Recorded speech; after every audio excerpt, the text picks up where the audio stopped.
சுதந்திர போராட்ட வீரர் பொல்லான் சிலையை திறந்து வைப்பதில் பெருமை அடைவதாக முதலமைச்சர் ஸ்டாலின் தெரிவித்துள்ளார்.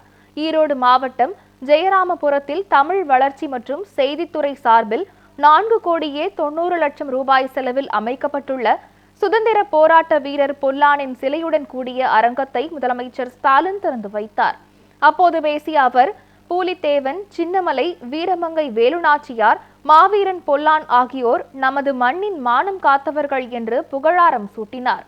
பொல்லானின் வீரத்தை காலத்துக்கும் எடுத்து சொல்லும் அவரது சிலையை திறந்து வைப்பதில் பெருமை அடைவதாகவும் முதலமைச்சர் ஸ்டாலின் குறிப்பிட்டார்.